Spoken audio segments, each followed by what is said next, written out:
Defendants claim that the court should have dismissed a juror who was allegedly sleeping or conducted an inquiry is unpreserved and expressly waived, since defendant took the position that the juror was not sleeping and opposed dismissing her.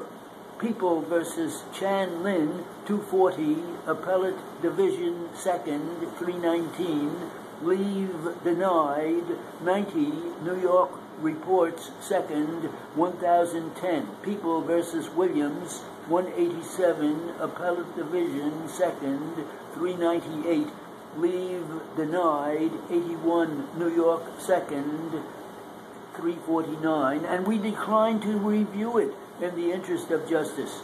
Were we to review this claim, we would find that under the circumstances, the court properly exercised its discretion in declining to conduct an inquiry or dismiss the juror.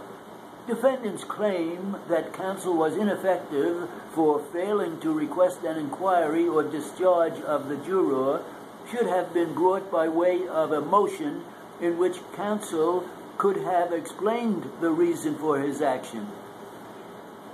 There is a reasonable explanation on this record for counsel's strategic choice to keep the juror, in that counsel may have decided that this juror was favorable to defendant. See People against Rivera Supra. The verdict was based on legally sufficient evidence and was not against the weight of the evidence. The only rational explanation for the victim's injury is that defendant cut him with a knife or other dangerous instrumentality. Defendant's untimely request made after the parties' summations to submit the lesser included offense of assault in the second degree was properly denied, since the evidence, when viewed in the light most favorable to defendant, does not permit a finding that he committed the lesser but not the greater offense. Neither the people's evidence nor defendant's testimony provided any support for a theory that defendant committed second-degree assault, but not first-degree assault. Family court's determination must be affirmed inasmuch as a preponderance of the evidence established that it was in the best interests of the subject children to be freed for adoption by their foster parents. The hearing evidence demonstrated that the children have formed a strong bond with their foster parents and are being well cared for by them, while the children's grandmother and great-grandmother, the persons proposed by the father, are strangers to the children.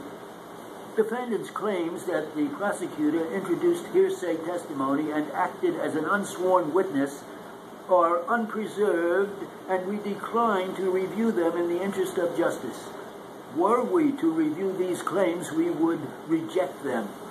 The testimony challenged as hearsay was properly admitted to explain the basis for his arrest, which consisted primarily of his own admissions, and there was no suggestion that he had been implicated by non-testifying witnesses.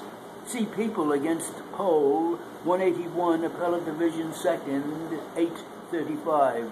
Leave denied, 80, New York 2nd, 836.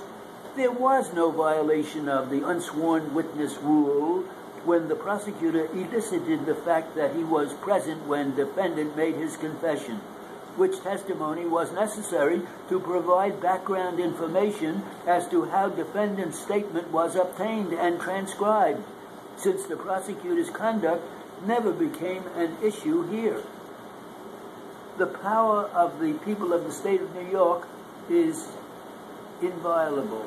We have reviewed this record and agree with appellant's assigned counsel that there are no non-frivolous points which could be raised on this appeal. Certainly, the motion court properly denied renewal based on the lack of a sufficient explanation for plaintiff's failure to submit the purportedly new evidence on the original motion.